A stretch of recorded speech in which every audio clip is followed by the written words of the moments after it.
The Green Bay Packers beat their former quarterback Aaron Rodgers on Sunday Night Football in Week 8, and now their reward is they get to host the Carolina Panthers, who got absolutely walloped in Week 8 by the Buffalo Bills. My name's Tyler, here with my brother Ryan. We're going to break down this Week 9 matchup and provide our predictions at the very end of the video. So be sure to stay tuned, leave a comment, and while you're doing that, hit that subscribe button to get notified when new videos come out. And Ryan, great game by Green Bay. Started off really slow. It had a lot of opportunities in the first half, but just kept kind of like giving the ball over to Pittsburgh there to just kind of shoot themselves in the foot. And then just a smooth, just absolute domination there in the second half and really took things over in the fourth quarter. We'll talk more about this in our Pittsburgh preview, which is like we're doing next, and they're playing the Colts. Why do the Steelers keep giving up inside leverage to all these receivers? Like even that, and then the week before to the Cincinnati Bengals with Jamar Chase. But Packers just kept on hitting that over and over again. I mean, hitting Tucker Kraft, absolute great game. Jordan Love had an Aaron Rodgers-like game, 360 passing yards, 3 touchdowns as well too. This is the thing that I love the most about the Green Bay Packers and this offense, especially this types of offense. As a Falcons fan, I'm jealous because it's really Drake London, Bijan Robinson, or bust. For them, Tucker Kraft, 7 catches. He had 2 touchdowns. Christian Watson, welcome back. Absolutely great game. 4 catches, 85 yards.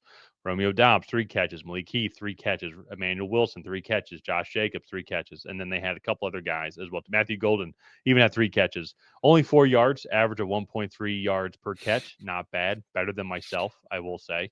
But still, though, in general, I mean, this is what I love about this Green Bay offense, about this Matt LaFleur offense, and why I think they can go so far, is it really is anybody's game on any given Sunday. Today's it was Tucker Kraft, 7 catches, 143 yards for 2 touchdowns. Next week it could be Christian Watson. Then it could be Romeo Doubs. They're so tough to plan against with the way that he has this system set up, Matt LaFleur. And they're going to be going up against a Panthers team who defense statistically has been playing better. I know it's ironic I'm saying that after they gave up 40 points and 216 rushing yards to James Cook. But at the same time, though, as well, too, it's tough then. Like defense is playing a little bit better, but the thing that the Panthers had going for them is this offense was improving. But Andy Dalton now being the backup quarterback in there for Bryce Young, who has a sprained ankle, might also not be available for this game. Offense has got to be productive as well, too. And that's what I'm curious this game is going to come down to is can the Panthers even keep up with the Packers points wise, let alone try and stop them? Yeah, well, and that was going to be my thing coming into this is like that Panthers defense was in mid-season rushing form, or yeah, you get what I'm saying.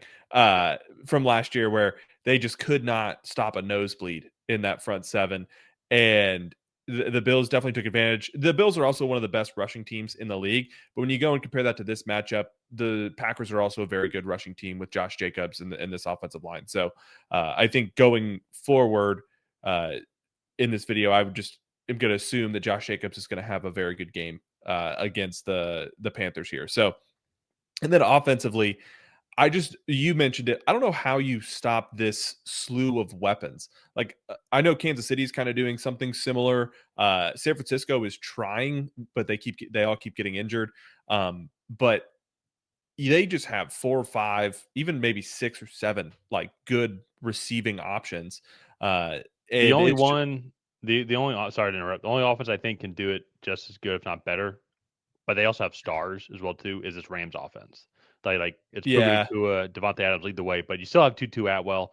You have Jordan Whittington, like the 4th best option from that Texas yeah, that Texas team a couple years back.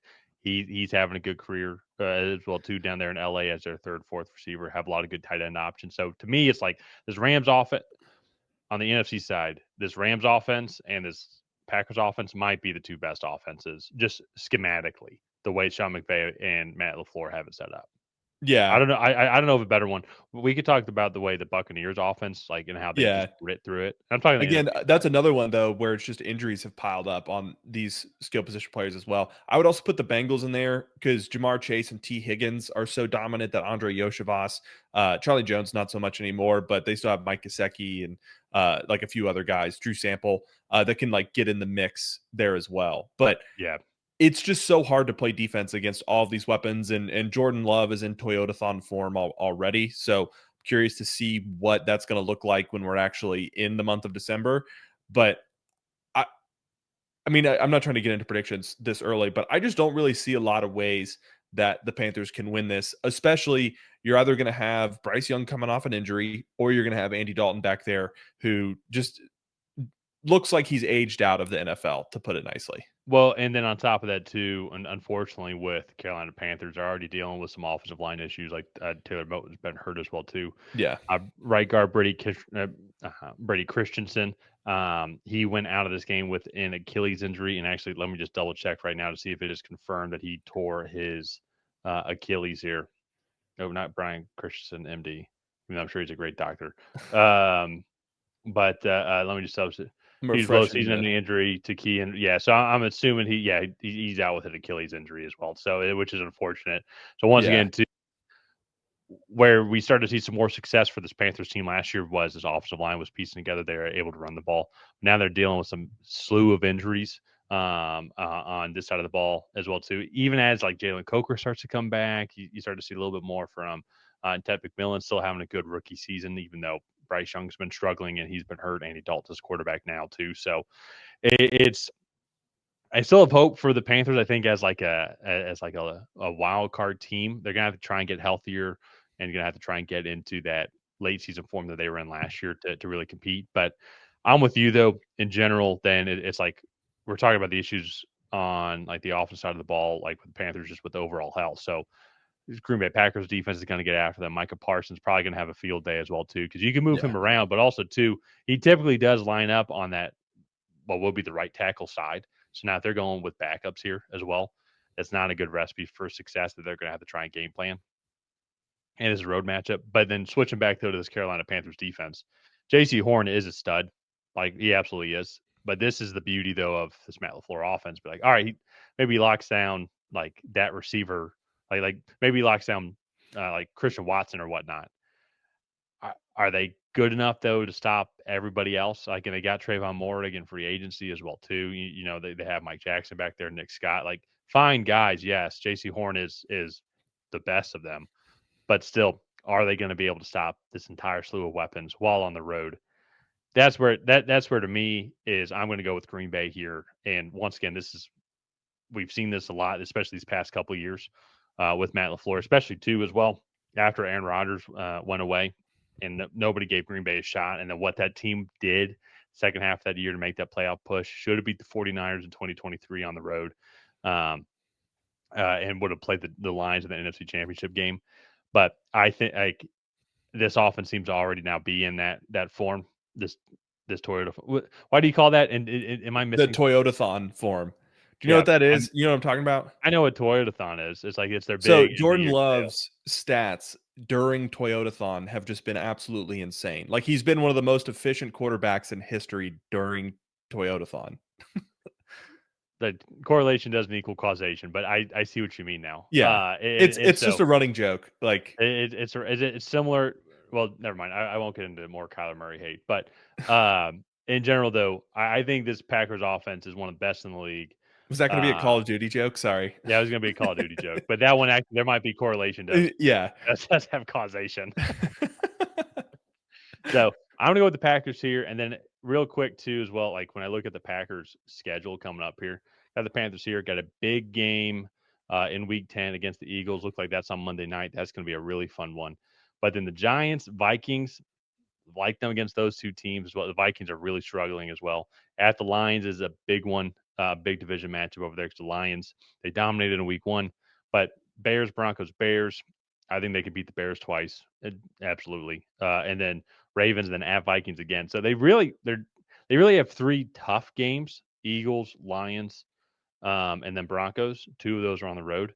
But other than that, though, no reason to me if they can keep this offensive form that they had against Pittsburgh that they shouldn't win out.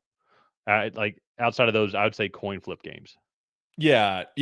Like I see what you're saying. There's the 3 games that are up in the air, but they should win the rest They of should win the those. rest. Yeah. Yeah. And I mean, that's where I think the Packers should be. That would put them at what, 12-4-1. Uh I hate it, ties. Jeez, I hate yeah, I ties. But know. yeah, that would. And so for me, I think that that's just going to be like that would put them atop the NFC, especially with how competitive the NFC is. They're going to have some divisions that are just going to eat their own. The NFC North might be one. So maybe they lose like one of the matchups versus the Bears or something, but Maybe. I highly doubt it. So future is bright for the Packers. I will say this might be the most well-rounded team. I say that secondary is really weak.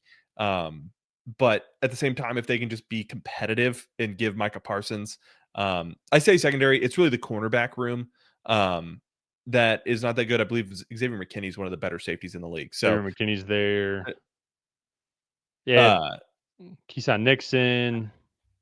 It's not the best. It's not the worst. But yeah, the big thing though, this goes back to what I've always said is like would I rather have a great front seven and a weak secondary or vice versa? And to me it'd be the former. The great front seven makes it a lot easier for if you ever yeah, struggling secondary. If you have the best secondary in the league but you can't provide any pressure, you're gonna have one of the worst defenses. yeah. And if you're the It, Bengals, you have one of the worst pass rushes in the league and one of the worst secondaries in the league. You just suck. So sometimes a double negative doesn't equal a positive. yeah.